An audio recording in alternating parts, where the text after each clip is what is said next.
새로울 신, 매울 신, 무엇보다 믿을 신 뉴스 신세계 헬마우스 임경민 작가 오셨습니다. 어서 오세요. 안녕하세요. 매주 수요일 장윤선 기자와 함께합니다. 어서 오세요. 네, 안녕하십니까. 네. 어제 잠들은 잘 주무셨나 모르겠어요. 아시안컵 16강전인가요? 16강전. 네, 16강전. 예, 뭐 처음에는 안 보고 잔 내가 승자다라고 생각을 했는데 끝까지 보신 분이 승자이신 것 같던데. 예. 그리고 이제 뭐 결과적으로 극적인 승리가 됐으니까요. 네. 축하하고 또 이제 다음 경기를 준비하면 되죠. 승부차기 끝에 4대2로. 네. 와. 그것도 마지막에 거의 인저리 타임에서 지금 조규성 선수가 한 골을 넣는 바람에 승부차기까지 갔잖아요. 와, 정말 대단한 얼마나 중간 과정은 속이 터졌을까.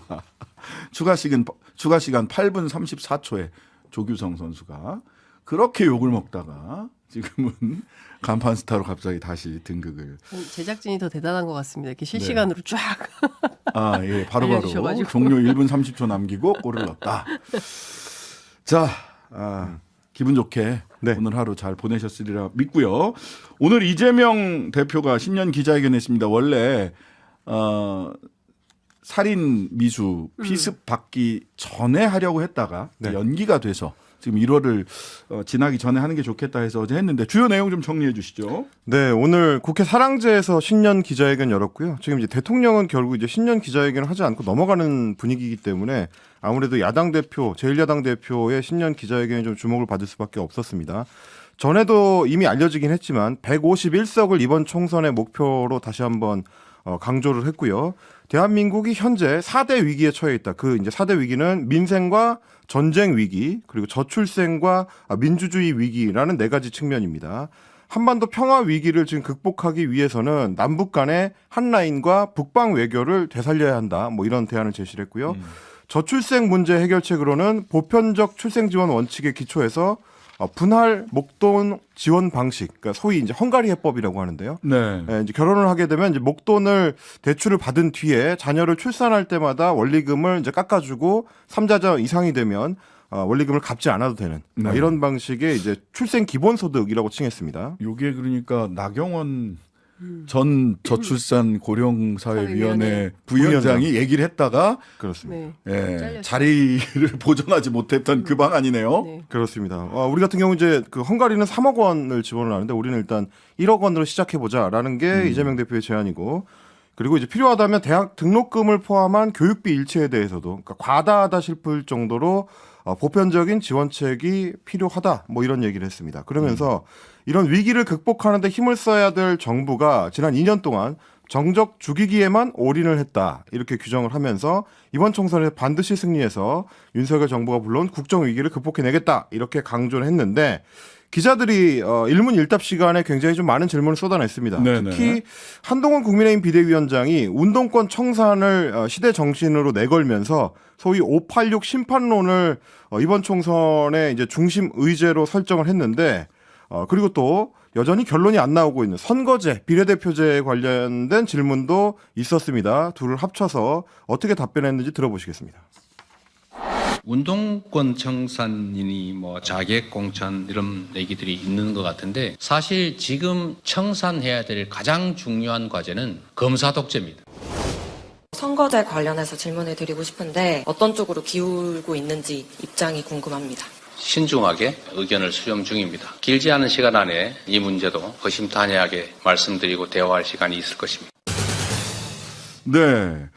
자, 두 가지인데 하나는 어제도 제가 이제 성한용 선임 기자하고 허민 전임 기자 두 분하고 얘기를 했는데 이거 운동권 청산론 이거 안 된다. 정권 심판 선거다. 이걸 얼마나 여당이 잘 방어하고 지원론으로 끌어갈 수 있느냐지 운동권 청산론 이거 되겠냐 이렇게 두 분 다 똑같이 공익평가를 하시더라고요. 어떻게 보세요? 말씀해 주신 대로 그 지금 프레임을 정권 심판론으로 민주당이 세우니까 거기에 맞서는 일종의 맞불 전략으로 운동권 청산, 운동권 심판론을 들고 나온 게 사실이고, 사실 보수 언론 중심으로 열심히 쓰고 있지 않습니까? 한동훈 위원장 오늘도 또 이제 강조해서 얘기를 했는데 설령 그 국민의힘 여당에서 이런 프레임을 잡으려고 하더라도 도처에서 곡소리 나는 민생 상황은 이게 감당이 안 되는 수준이에요. 네. 그러니까 이런 거죠. 지금 운동권 그래서 운동권 어땠다는 건데 그게 중요한 게 아니라 당장 먹고 살기가 이렇게 힘든데 뭐 이런 얘기를 하는 거예요. 그러니까 네. 지금 발생하고 있는 경제 문제, 민생 위기와 관련해서 이 책임이 운동권에 있다고 생각하지 않는 거죠. 그리고 이 정도는 국민들이 다 판단을 할 수 있는 수준이라는 겁니다. 그런데 자꾸 이렇게 낡은 뭐 대통령부터 지난해 뭐 계속 뭐 공산 전체주의를 비롯해서 뭐 반국가 세력이네 뭐 일종의 이제 운동권 심판이네 이런 것들이 별로 국민들한테 공감할 만한 그런 의제로 다가오지 않는데 그럼에도 불구하고 이거밖에 없는 거죠. 네, 내세울 게. 그래서 저는 이렇게 가고 더 중요한 것은 사실상 정권 심판론의 핵심은 윤석열 대통령이지 않습니까? 그런데 윤석열 대통령을 한동훈 위원장으로 얼굴을 바꿔서 치르고 싶은 거예요. 그러니까 대결 구도 자체를 윤석열 대 이재명 구도가 아니라 한동훈 대 이재명 구도로 만들어 보겠다. 이런 선거 전략이 깔려 있는 의도가 있는 것이죠. 근데 근데 이재명 중요한 대표가 거는 운동권 출신 맞습니까? 이재명 대표는 인권 변호사 출신이죠. 그래서 소위 말하는 이제 대학교에서 학생 운동을 세게 했었던 86세대로 분류되는 정치인으로 보기는 조금 어렵고요. 오히려 이제 민주당 내에서는 소위 86 운동권 출신이 아니다 보니까 비주류로 좀 오래 그렇죠. 떠들었던 예. 네, 그런 세월이 있죠. 그러니까요. 비주류로 떠돌았다기보다는 그 사실상 민주당이 그러니까 그 DJ 젊은 피 수혈로 해서 그때 당시에 이제 전대엽 의장 뭐 우상호 뭐 의원 이인영, 뭐 이인영 뭐 이런 인정서, 사람들이 인정서. 인정서 이런 사람이 쭉 이제 들어오면서 이제 그로부터 30년 세월이 흐른 네. 거 아니겠습니까? 이제 직업 정치인으로 30년을 살아온 건데 직업 정치인으로 살아온 30년에 대한 평가를 운동권 하나로 딱 정리하는 건 딱 정확하게 조선일보식 문법이에요. 아, 네. 예, 다 빼고 딱 하나만 찍어가지고 계속 공격하는 방식으로 하는 건데 중요한 건 시대 정신이 뭐 운동권 심판론이라고 얘기를 하면 국민들이 다 웃죠. 지금 시대 정신이 운동권 심판이라고 생각할까요? 저는 공감할 수 없다고 생각하고 제가 그래서 그 민주당 그 수도권에 있는 현역 국회의원들한테 물어봤어요. 한동훈 위원장이 내거는 운동권 청산, 이 시대 정신과 관련된 것이 실제로 선거 운동하는데 큰 지장이 있습니까? 너 운동권 출신이지 네, 뭐 이렇게. 운동권 출신들한테 물어봤어요, 제가. 그랬더니 동네 가면 운동권 뭐 비운동권 이런 거 물어보지도 않고요.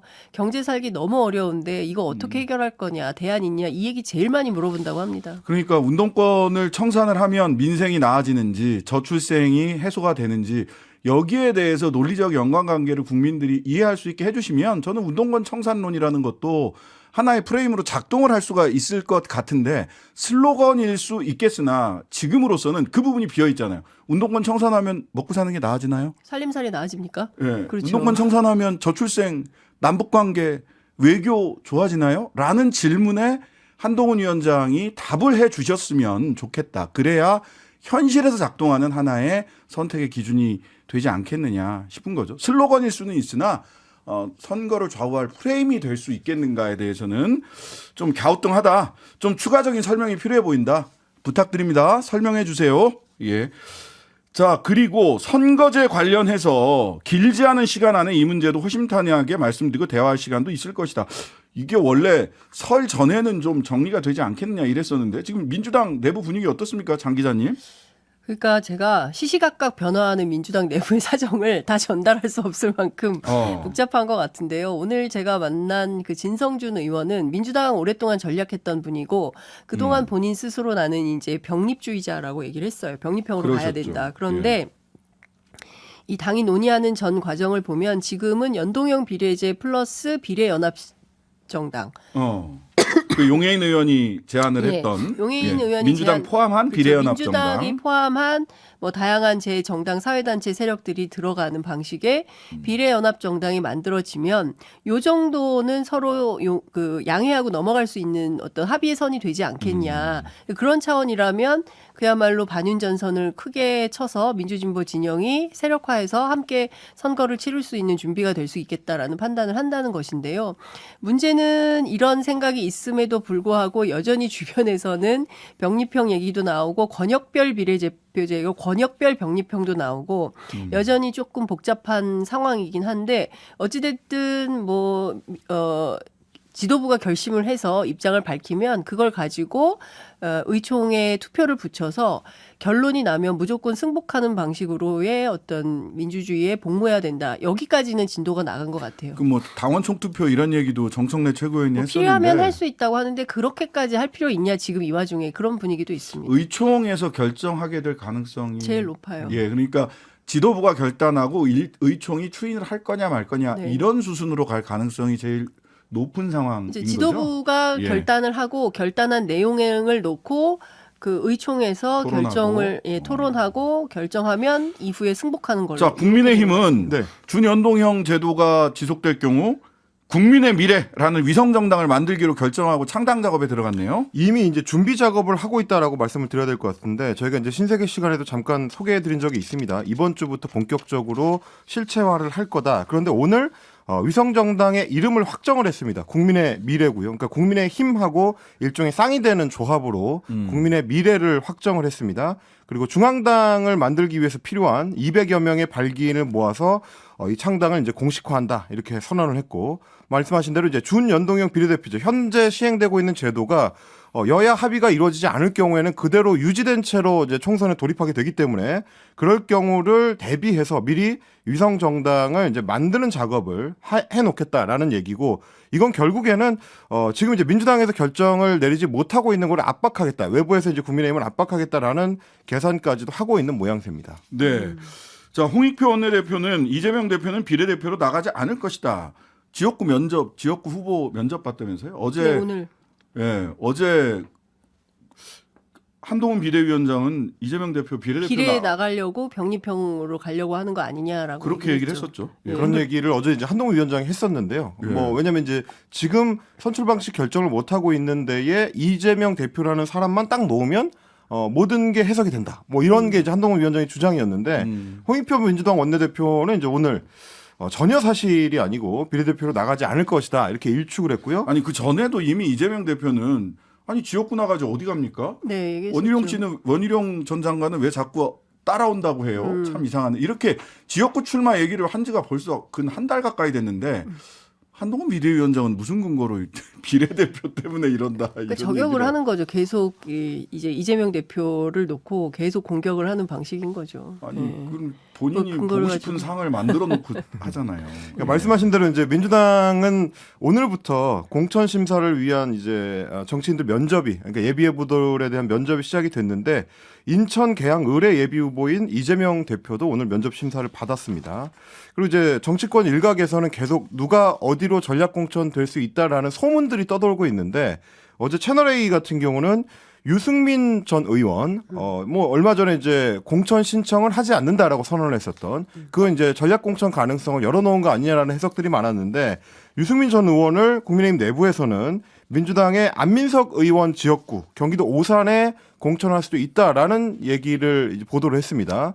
뭐 이런저런 좀 소문들이 좀 이제 구체적으로 돌고 있는 그런 양상입니다. 다 희망사항인 것 같습니다. 경기도 지역에 있는 국민의힘 후보들의 희망사항이지 않을까. 아니요. 당 안에서 예. 뭐 전략 단위에서 검토가 됐었던 것 같아요. 그러니까 예. 몇 가지 근거가 있다고는 하는데 뭐 그걸 다 설명드리긴 좀 어렵고 근데 중요한 포인트는 유승민 전 대표와 상의하지 않은 아니다. 그러니까요. 그래서 희망사항이라는 그렇죠. 얘기예요. 유승민 전 대표는 측근이 설명하기를 모르긴 몰라도 오산은 안 갈 겁니다. 이제 이런 얘기를 하고 있고요.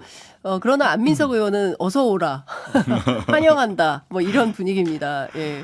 어제 제가 안민석 의원 뭐 오늘 아침에도 통화를 했는데 유승민 전 대표가 오시면 뭐 좋겠다. 한번 세게 붙어보겠다. 뭐 이제 이런 거고.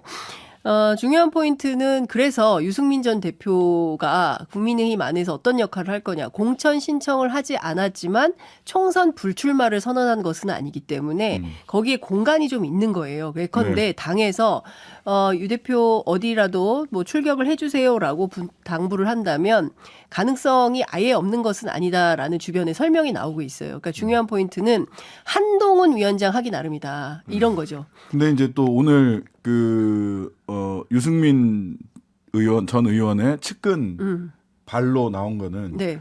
국정기조의 변화 등 네. 명분 없이 요청만으로 쪼르르 나가지는 않을 거다라는 취지의 또 이야기를 그렇죠. 하셨더라고요. 그래서 뭐 당이 어떤 요구를 구체적으로 하면 받을 수는 있는데 그게 아니라면 본인하고 가까운 여러 사람들이 출마했기 때문에 요구가 있을 때 선거를 지원하는 방식으로 백의종군할 가능성도 있다. 네. 그리고 더 중요한 포인트는 네. 윤석열 대통령이 별로 안 좋아할 수 있다. 그리고 정영환 공천관리위원장이 네. 어제 유승민 전 대표의 역할을 어떻게 생각하느냐.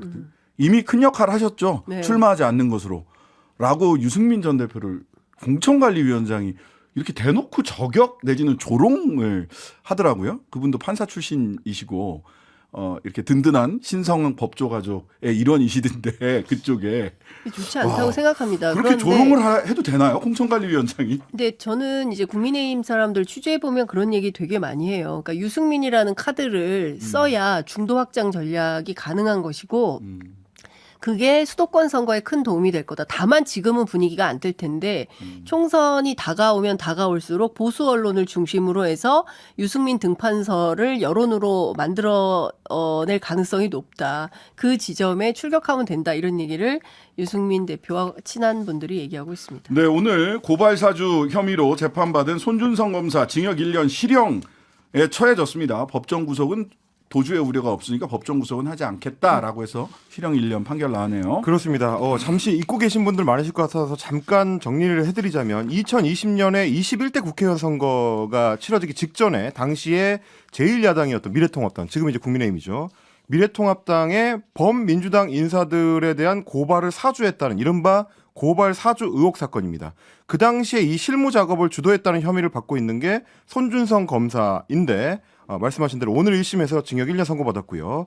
공직선거법 위반 혐의를 무죄 판단받은 거를 제외하고 나머지들, 그러니까 공무상 비밀 누설이라든지 개인정보보호법 위반 등등의 대부분의 혐의는 재판부가 유죄로 인정을 했습니다. 그리고 손 검사를 기소한 고위공직자 범죄수사처 같은 경우는 이번에 이제 처음으로 그동안 했었던 사건들 중에서 처음으로 유죄 판결을 받아낸 상황이 됐습니다. 2020년에 당시 수사정보정책관이었던 손준성 검사가 최강욱 전 의원 그리고 유시민 전 노무현재단 이사장 등등 민주당계 인사들에 대한 고발장 그리고 관련 자료를 미래통합당 측에 전달을 했고요. 그 자료를 김웅 당시 미래통합당 예비후보가 전달받아서 조성은 전 미래통합당 선거대책위원회 부위원장한테 자료를 전달한 그런 정황들이었습니다. 이걸 나중에 이제 조성은 씨가 언론을 통해서 이제 폭로를 했고요. 재판부에서는 굉장히 단호하게 이야기를 했습니다. 검사가 지켜야 할 정치적 중립을 정면으로 위반해서 검찰권을 남용했다. 이렇게 얘기했고 여권 정치인이나 언론인을 고발하거나 선거에 영향을 미치려고 시도하는 과정에서 범행을 저질렀기 때문에 사안이 상당히 엄중하고 죄책도 무겁다 이런 질타를 하기도 했습니다. 그렇게 엄중하고 무거운 죄책이라는 것에 비하면 1년 징역 실형이 이게 그 엄중함에 비례해서 나온 건지 공수처에서는 5년 구형한 걸로 알거든요. 자, 그다음에 손준성 검사는 지금 탄핵 발의돼서 탄핵 심판 중입니다. 네. 직무가 정지돼 있죠. 그리고 재판받아서 1심에서 실형받았어요. 그런데 검찰에서는 징계 무혐의 나왔습니다. 그렇습니다. 그리고 영전하셔서 검찰에 꼬신 현재 검사장이세요. 이 언밸런스, 이 불균형, 검찰을 빼고는 설명이 불가능합니다. 그렇죠. 이 모순적 상황을 어떻게 설명해야 되는지 그리고 선거법 위반에 대해서는 왜 법원이 무죄를 했을까? 그것도 의문입니다. 사실은 이게 굉장히 중요한 포인트죠. 그럼 왜 그 시기에 했냐는 예, 거예요. 그리고 선거법을 만약에 유죄로 했다면 이 사건의 파장은 윤석열 대통령까지 갈 수밖에 없는 그럼요. 상황이 되는 겁니다. 그렇기 때문에 법원 내부에서 매우 정치적으로 본 거 아닌가라는 비판도 가능할 것 같습니다. 말씀하신 그 대목인데 사실 이제 그 당시 고발장에 피해자라고 적혀 있던 게 김건희 여사하고 한동훈 검사였습니다. 예, 윤석열 대통령까지. 그렇죠. 예. 자, 잠시 광고 듣고 뉴스 신세계 이어가겠습니다. 신장식의 뉴스 아이키 김경빈, 장윤선 두 분과 함께 뉴스 신세계 이어가겠습니다. 요 사건이 손준성 고발 사주 사건이 이렇게 1심이 끝나긴 했습니다만 사실은 추가로 좀 들여다봐야 될 부분들이 많이 있어요. 첫 번째는 김웅 의원 같은 경우는 검찰에서 무혐의 처분을 했는데 그게 뭐냐면 텔레그램에서 김웅 그다음에 누구야? 그 여성 부위원장 조성은 씨, 네. 손준성, 김웅, 조성은으로 이어지는 가운데 중간에 제3자가 끼어 있을 가능성을 배제할 수 없기 때문에 무혐의다. 이렇게 얘기를 했거든요. 근데 오늘 법원에서 손준성 보내면 손준성이 보낸 거다라고 사실 확정을 했잖아요. 우리 검찰의 사실 확정과 좀 다르거든요. 이거 어떻게 할 거냐라는 게 하나가 남아 있고 또 공직선거법 위반과 관련해서 무혐의 처분을 하면서 실제로 고발장이 손준성, 김웅, 조성은을 통해서 전달된 고발장은 실제로 고발장이 접수되지 않았다라고 얘기를 했는데 정점식 법률위원회 위원장 를 통해서 전달된 고발장은 접수가 됐어요. 그러면은 손준성 보냄으로 시작된 이 고발장의 루트와 법률위원회를 통해서 접수된 이 고발장의 루트는 혹시 겹치거나 이게 공모관계가 있는 건 아닌가에 대해서는 수사가 안 됐어요. 근데 이제 왜 그런 의심을 받았느냐면 내용이 거의 동일했기 때문에 예. 그러니까 사실상 그 내용을 받아서 옮기기만 한 거 아니냐라는 게 그 당시 이제 받았던 의혹입니다.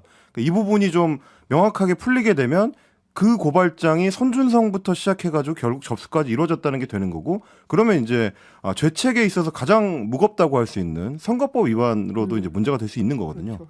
그 부분이 앞으로 조금 더 밝혀져야 될 대목일 겁니다. 자, 오늘 김건희 명품백 사건 최재형 목사 주거 침입 위계에 의한 공무집행 방해 혐의로 고발이 됐고 배당이 됐네요, 검찰에. 그렇습니다. 검찰에서 이제 배당이 됐는데 뭐 말씀하신 그 대목입니다. 김건희 여사의 소위 명품백 수수 의혹 관련해 가지고 이미 한 시민단체가 주거 침입과 위계에 의한 공무집행 방해로 검찰에 고발을 한 상태였습니다. 최재형 목사를.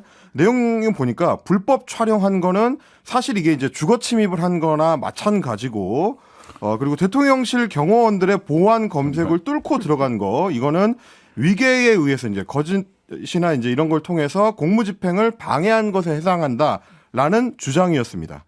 이거 이제 검찰이 일단 사건 배당을 받아서 수사에 들어간다라는 거고요. 그러니까 이 사건은 이제 이전에는 이미 서울의소리 측에서 청탁금지법 위반 그리고 뇌물수수 등의 혐의로 윤석열 대통령하고 김건희 여사를 고발해 놓은 상태인데 형사 1부에 배정이 돼 있긴 하지만 수사에 진척이 있다는 소식은 아직 들려오지 않고 있습니다. 예, 이거는 주거 침입 이런 거는 진짜 말이 안 되거든요. 네, 법률가로서. 진짜. 당장 각하해버려야 돼요. 소가 웃을 일이죠. 예. 아니 그 절차를 최재형 목사가 아주 상세히 방송에서 설명을 했습니다. 네. 그러니까 본인이 가지고 있는 소지품, 뭐 몸수색, 뭐 다 이런 하고 거 다 들어갔잖아요. 확인을 하고 그리고 들어간 거다. 그리고 자기는 이제 VIP니까 이런 정도의 대접을 받았고 본인 뒤에 있는 그 신라 면세점 가방을 들고 기다렸던 분들은 VIP는 아니었던 것 같아서 본인보다는 조금 더 적극적인 그런 대접을 수색을 받았다, 받았고. 수색을 받았다. 이제 이런 얘기를 했단 말이에요. 근데 지금 이게 한동훈 위원장이나 그리고 김경률 비대위원 지금 뭐 김경률 비대위원이 사라졌어요. 그 자리에 조정은 의원이 이제 들어왔던데 네. 사실상 국민적 눈높이에 맞는 조치 또는 국민들이 걱정할 대목이 있다라고 했었던 것에서 갑자기 피해자 모드로 전환을 하면서 프레임이 바뀌고 오히려 공격하는 양상이 됐거든요. 이거 언제 봤었냐면 박근혜 정부 때 그 조홍천, 박관천 문건 파문 때 네, 그때 문건 유출한 범인을 찾아서 막 하다가 나중에는 조국에는 탄핵까지 이르게 된 사건을 기억하셔라. 당시에 그때 주변에서 나왔던 얘기 지금도 그 얘기를 하고 있는 사람들이 무슨 얘기를 하고 있냐면 그때 네. 문건에 나왔던 대로만 조치를 제대로 했더라면 탄핵은 없었을 것이다. 근데 결국은 알겠습니다. 화살을 거꾸로 돌려서 문제가 됐던 거거든요. 예, 초대받은 주거 침입이라고 하는 놀라운 개념이 만들어졌다. 초대받은 주거 침입. 검색받은 주거 침입 이런 개념이 나왔습니다. 민주당 전당대회 돈봉투 사건으로 윤관석 의원 징역 2년, 강래구 씨 1년 8개월 이렇게 받았네요. 오늘 이제 1심 결과가 나왔습니다. 그래서 재판부에서는 정치에 대한 불신이 심각한 사회 풍토에서 정당 민주주의를 훼손했다. 이래서 이제 죄책이 무겁다라고 봤고요. 이렇게 되면은 이 혐의가 대부분 오늘 법원에서 인정을 받았기 때문에 돈봉투 살포의 최대 수혜자로 이제 지목이 돼서 구속 기소된 송영길 전 대표의 경우에도 공소 유지에 힘이 실리지 않을까라는 전망들이 이제 많고요. 그리고 검찰 주장대로라면 한 20여 명에 달하는 돈봉투를 수수한 국회의원들에 대해서도 수사가 조금 속도를 낼 수 있을 것이다. 이런 얘기가 나옵니다. 아직까지 이제 검찰이 조사한 현역 국회의원은 민주당의 이제 임종석 의원, 허종식 의원, 그리고 무소속 이성만 의원 정도인데 추가로 다른 의원들에 대한 이제 소환 일정도 조율을 해서 수사 범위를 이제 검찰이 더 확대하지 않겠느냐. 뭐 이런 전망들이 많이 나오고 있습니다. 민주당 내부에서는 뭐 특별히 관련돼서 무슨 뭐 대책이라든지 이런 게 있나요? 다들 선거운동하느라 너무 바빠서요. 네. 이런 거 관심도 없는 것 같습니다. 네, 뭐 송영길 전 대표는 옥중에서 창당. 을 하겠다라고 얘기를 했는데 이게 또 어떤 영향을 미칠지 궁금하긴 합니다만 큰 파장이 현재까지 있는 것 같지는 않아 보이긴 하네요. 자, 당내에서 큰 관심은 없는 것 같습니다. 네, 알겠습니다. 뉴스 신세계 지금까지 헬마우스 임경민 작가, 장윤성 기자 두 분과 함께했습니다. 감사합니다. 네, 고맙습니다. 감사합니다. 하루 종일 기다려지는 진짜 시사. 평일 저녁 6시 5분 신장식의 뉴스 하이킥.